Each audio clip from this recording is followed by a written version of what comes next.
Live from downtown Detroit, home of WDIV and Click on Detroit, Local 4 News at 11 starts now. It was an attempt to overturn the 2020 presidential election results here in Michigan. Now new audio reveals who directed the entire operation. We fought to see the electors. The Trump campaign asked us to do that. That new audio is of Michigan's co-chair of the Republican Party. Michonne Maddock is reportedly the person speaking and telling a crowd the Trump campaign directed her and the alternate electors to falsify documents. Jason Colthorpe live tonight with more on that audio. Jason. Yeah, Devin, that audio was obtained by CNN. It's reporting it was from an event that Maddock was speaking at just last week. Listen. Michonne Maddock, co-chair of the Michigan Republican Party, was one of the 16 GOP electors who submitted false Electoral College documents to the National Archive in an attempt to give former President Donald Trump a win after the fact in Michigan.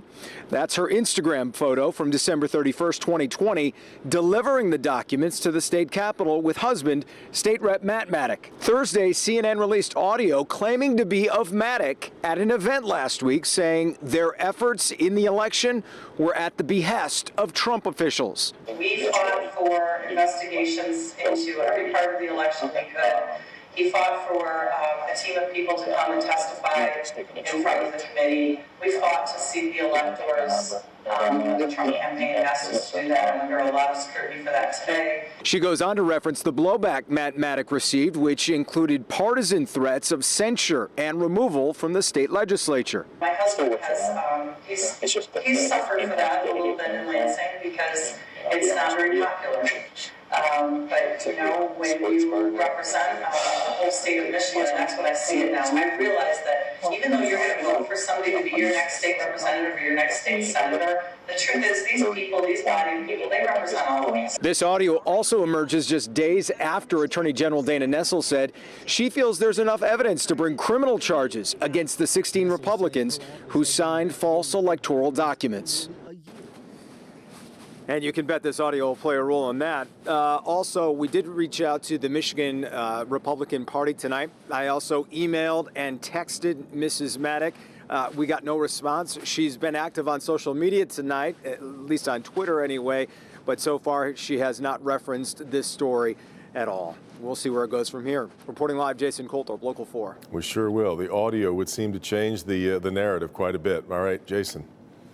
Okay, well, we are in for one of our coldest nights of the year. And Paul, tomorrow morning, we will be waking up to single digits, you say. In many areas, it's all predicated on the cloud cover, Kimberly. We have a lot of cloud cover over us now, but we're starting to see some breaks, and the models are insistent that we're going to clear out those clouds, and if we do, the temperatures will crater. Here in our metro zone, this is tonight's low, so about 8 a.m. tomorrow morning, single digits here easily, 6-7 degrees in many areas. West Bloomfield, you'll be at 4. And then in the south zone, we're starting to get away from the city, but we're also farther south. Maybe the cloud cover breaks up latest there. We're looking at 8, 9, 10 degrees there in the south zone. In our west zone, we start getting farther away from the city into the cold core in the center of the state. 4 degrees for low in Fenton, 4 in Clarkston, 5 in Milford. And then in our north zone, earlier we were thinking some below zero numbers, but if the clouds hang tough for a little bit longer, maybe we can keep you above zero, but 2-3 degrees, that's not far off from that. But the bottom line is tomorrow, lots of sunshine, getting up to 23 degrees in the afternoon. And then we have to start talking about snow, and we'll do that in just a few minutes, guys. All right, Paul. A family-owned business struggling to rebuild nearly a year after someone intentionally set the business on fire. This is what S&C Glass on Gratiot near Harper looked like back in April of last year. Victor Williams is there live with the progress that's been made, and also, Victor, a break in that case.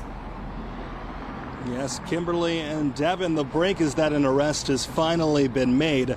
As far as the progress on the building, they've come a very long way, but they still have an even longer way to go. But the owner that we spoke to is at least happy that someone is being held accountable for what is allegedly a crime committed.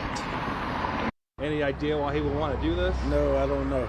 18-year-old Christopher Mills has been charged with third-degree arson for allegedly setting S&C Glass on fire back in April of 2021. I see him walking by during the summer almost every day. He's coming by, going to Gratiot or going across the streets to Family Dollar. Original owner Curtis Sylvester Sr. says Christopher was a familiar face who he'd see from time to time. Still to this day, he has no idea why the 18-year-old would want to burn the shop down just one day after Easter. I helped a lot of the seniors in this neighborhood during the years. The more I do this, the worse I feel about it. The heartache and pain from losing the shop he started back in 1974 has just been too much for Curtis Sr. to bear. I just wanted to let it go. And although the shop has been fighting to make a recovery with renovations, he says it just might be time to throw in the towel. I still feel that way, man. I don't even want to come up here. And we're told that Christopher Mills was able to bond out and is now on house arrest, which is something that Mr. Sylvester is concerned about because we're told that this man lives just around the corner. Victor Williams, Local 4. Okay, Victor, thanks.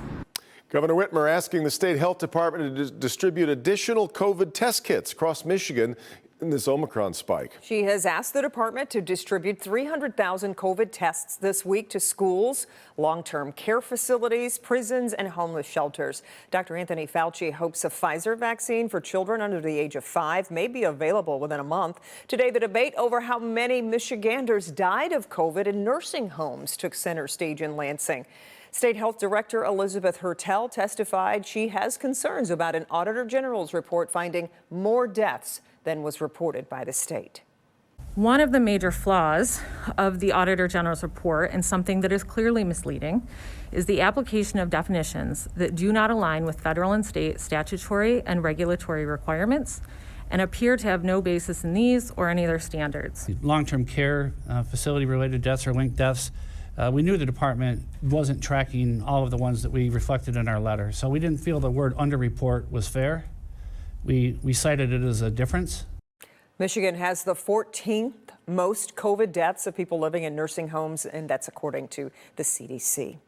A Detroit man is charged in the murder and mutilation of his girlfriend just days after police found human remains inside his home. 44-year-old Rondell Waters is accused of killing Latima Warren, a mother of 4, and then dismembering her body. Warren was first reported missing last month, but earlier this week, remains believed to be hers were discovered in garbage bags inside a home the two shared. If convicted, Waters faces life in prison. A Detroit man is accused of setting his pregnant girlfriend on fire on the city's east side.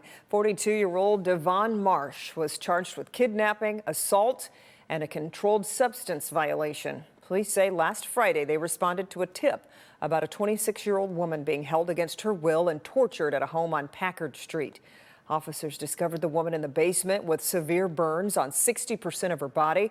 We're told she's in critical condition, and it is unclear if her twin babies will survive. Gas station on Detroit's west side shut down tonight after being raided by Detroit police. This is the BP station on Dexter, just off Davison. Officers were there supporting the city's building and safety department after a tip that the gas station was selling drug paraphernalia. They had a declaration of an unlawful building use, and we came in here and pulling out some narcotics paraphernalia and some weapons. No arrests have been made yet, but the gas station is going to be shut down for at least a month. A Hamtramck judge is apologizing tonight to a 72-year-old cancer patient. This is the exchange that went viral last week. Is it, ma'am, forgivable because my father is currently sick and we cleaned that after? You see that photo? I am very sick, man. That is shameful. If I could give you jail time on this, I would. The Hamtramck man was in court for violating a city ordinance because of his overgrown grass there. The judge threatened him with jail time even after the man's son explained his father was too weak from cancer treatments to do the yard work. An online petition to remove 31st District Court Judge Alexis Crott has collected more than 200,000 signatures. In a statement released tonight, Judge Crott writes, "I made a mistake. I acted intemperately. I'm very embarrassed that I did so. I apologize to the person who appeared before me and to our entire community for having failed to meet the high standards that we expect of our judicial officers and that I expect of myself." End of quote.